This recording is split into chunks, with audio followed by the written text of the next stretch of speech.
Welcome to Behind the Investigation on Atlanta News First. I'm investigative reporter Andy Perotti, and joining me now is my colleague, Ciara Cummings, an investigative reporter on our team as well. How are you, Ciara? I'm doing good. Happy to be here. Really sad topic, but it's such an interesting one.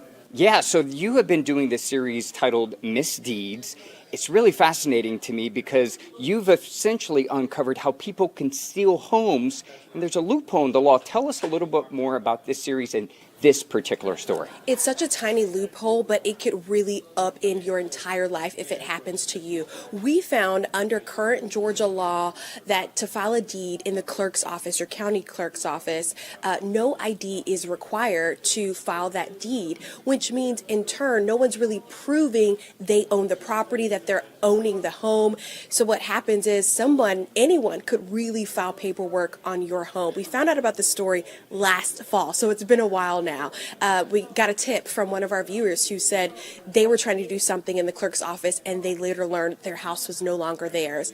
And from that time on, every time we did a story, we got more and more viewer emails saying, hey, this has happened to me. Unfortunately, this is the case of Robert Elder. We found out about his circumstance from his attorney. He has a home in Southwest Atlanta, and it wasn't until months after the alleged fraud he found out that he was a victim of deed theft. Really compelling character. Here's Robert Elder's story. Had you heard of something like this happening before? No, ma'am, I hadn't heard it. I didn't think that would happen to me. Although in his retirement phase of life, 85-year-old Robert Elder feels like he just took on a new job, trying to correct a misdeed. For more than 50 years, Since the early 70s. Robert built equity into his Southwest Atlanta property. In that time, he lost his sight, I'm blind like I am. his late wife. I don't have a circle people. Now, he's even lost the home. The deed to transfer title has your signature on it.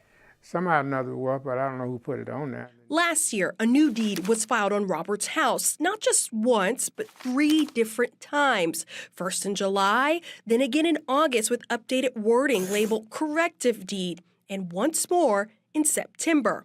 All transferred Robert's home to someone else. None of the signatures matched the way the 85-year-old signed his name as shown in other official documents. As Atlanta News First investigations revealed, under current Georgia law, to file property paperwork in the clerk's office, no identification is required. No one has to prove they own the property. In effect, anyone can file deeds on your home. In Robert's case, it was not a stranger who did this. A Fulton County lawsuit accuses his own family, a stepson from his first marriage, Tory Elder. I feel more disappointed. Property fraud attorney Rick Allenbeck. Mr. Elder did not sign these documents. Absolutely none. I mean, this is stealing. This is theft. And just because, a gun wasn't used or because nobody broke into somebody's house doesn't mean it's not a crime that shouldn't be prosecuted. We found 2 addresses linked to the son accused, Tory. He was not there. We later talked to him on the phone. How did your dad's name get on this deed transfer when he says he never signed it? He's lying. Why would he be lying? You need to talk to him about that. So how did his name get on this deed? How did his name get on this deed? You know what? You weird. The lawsuit blames the notaries, too. As long as a deed is filled out and notarized, the clerks must accept it.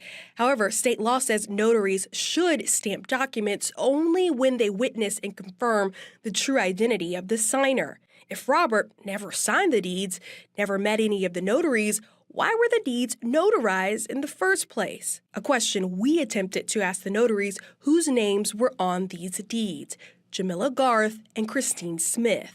The notaries seem very elusive. We went to properties that public records show were possibly connected to the women. We sent messages to their email addresses tied to their notary certifications. One later answered our phone call, Christine Smith. We just want to know why you notarized the document if Mr. Robert Elder never signed it. She refused to explain. There's no question. Yeah, somebody notarized a document that was signed by someone who was not Mr. Elder. As for the alleged deed theft, Robert has this to say to the man he considered a son. Well, I think he ought to get a life and take care of his business. So you want him to get a life, get his own life. Well, I think he got one, but he just, he's not going to take a shortcut in life. I think that's what he is. Don't take no shortcut.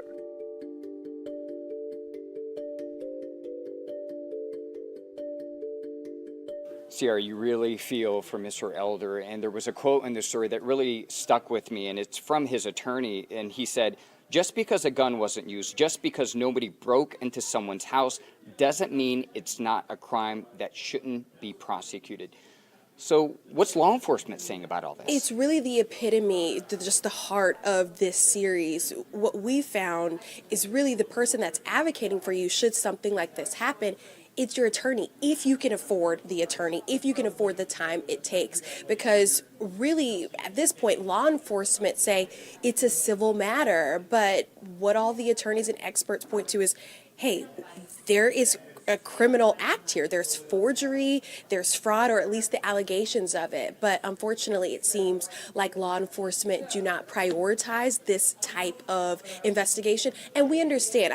I totally get it from the perspective of a police officer who's out on the street and maybe the urgency is the violent crime in that neighborhood. Right. So just, by the mere environment of law enforcement, they got to prioritize something to investigate. And it seems like this seems to be at the bottom of the totem pole. But if you're someone like Robert Elder, it's urgent to you. This is really important. My home is no longer mine.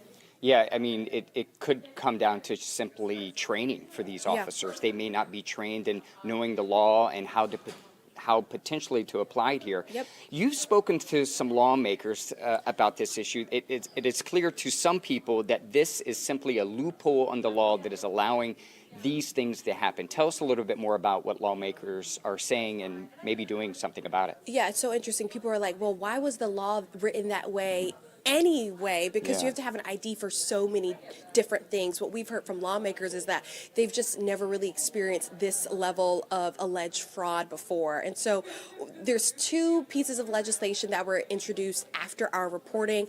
Both have somewhat stalled or been tabled. Both would require, it was legislation in the House Bill 888, and then legislation in the Senate, SB 474. Both would require an ID when filing a deed. Unfortunately, both those pieces of legislation have stalled. And if you pay attention to the legislature, we've got crossover day that just passed a couple days ago, and really it's the deadline for legislation to cross over to the opposite chamber in order for it to see the light of day at the end of the legislative session. So it's really just like a stalled process at this point. Yeah, we'll see if lawmakers pick it back up next session, especially after you continue to do these stories showing this issue. Ciara Cummings, thank you so much for providing us this great perspective and background on this investigation. You can watch more of Ciara's investigations and more from our team on AtlantaNewsFirst.com. Don't forget to register and sign up for updates. Thanks again for joining us for Behind the Investigation on Atlanta News First.